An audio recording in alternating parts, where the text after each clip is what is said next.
Subscribe to After the Sirens and, well, leave a comment on this video right now if you value historically grounded knowledge that still matters today, because this channel exists for those who understand that survival doctrine is not theory but inherited experience. Shadow harvest is not a romantic idea. It's a system born from war, hunger, and constant threat. And what you're about to hear was learned the hard way by men who had no margin for error. Why did World War II force armies to master the night rather than fear it? World War II fundamentally changed how militaries approached darkness. Before the war, night was often treated as a pause in combat. But by 1942 it became clear that night was a weapon. Supply shortages, partisan activity, and constant infiltration attempts forced perimeter security units to adapt. Soldiers guarding fuel dumps, airstrips, and food stores simply could not wait for daylight. They had to operate, observe, and sometimes forage after dark without exposing their positions. Shadow harvest emerged from this necessity, combining perimeter defense with controlled movement beyond secured zones. How did perimeter security dictate movement, awareness, and resource gathering? World War II perimeter security was built around depth rather than walls. Forward listening posts, overlapping observation sectors, and controlled access routes created a layered system. When soldiers moved outside the wire to gather water, firewood, or abandoned supplies, they did so within this framework. Movement was slow, deliberate, and never linear. A soldier would move from shadow to shadow, stopping frequently to listen, not just look. Sound traveled farther than sight at night, and trained troops understood that, honestly, silence was more valuable than speed. One of the most overlooked lessons from the Second World War is how, in nocturnal environments, sound discipline actually replaced vision. Soldiers trained their hearing with great care. Boots were modified, gear was taped, and metal was eliminated wherever possible. When foraging beyond the perimeter, soldiers would pause every few steps, letting the environment reset. This gave them the chance to tell the difference between natural sounds and the subtle noises of human movement. Now, the modern application of this principle is, well, about resisting the urge to rush. Whether you're moving through a forest, rural farmland, or abandoned structures, stopping regularly and just listening provides more information than scanning blindly with a light.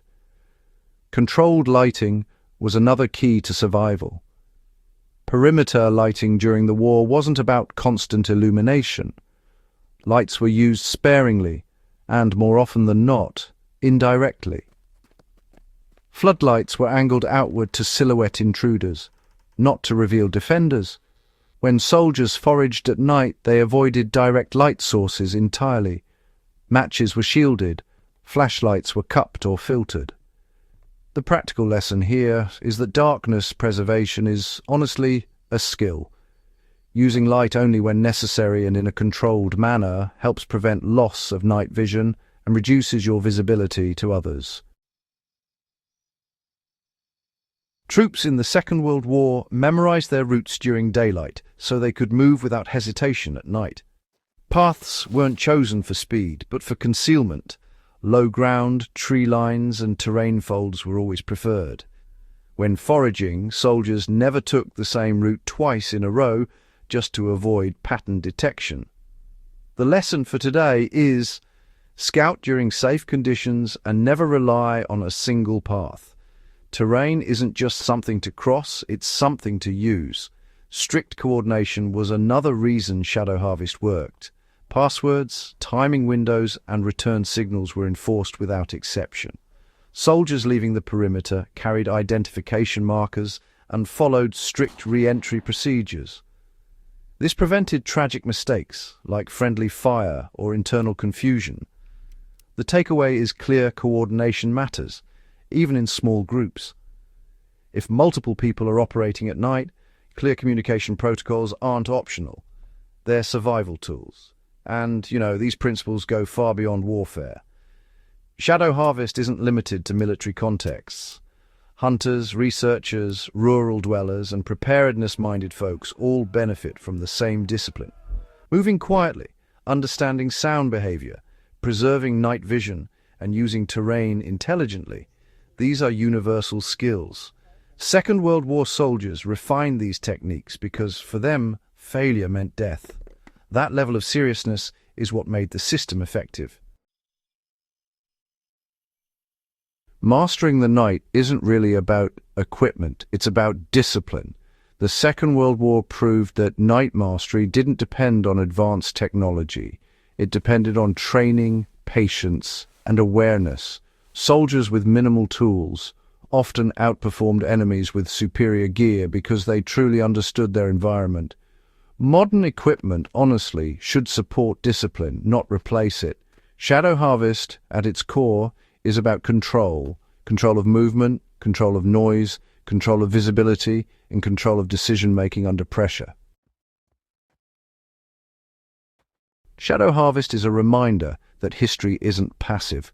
It teaches those willing to listen. If this breakdown added value to your understanding of Second World War perimeter security and its modern relevance, go ahead and subscribe to After the Sirens. Share this video with someone who respects serious historical knowledge, and leave a comment with the next topic you want examined. History survives through those who apply it.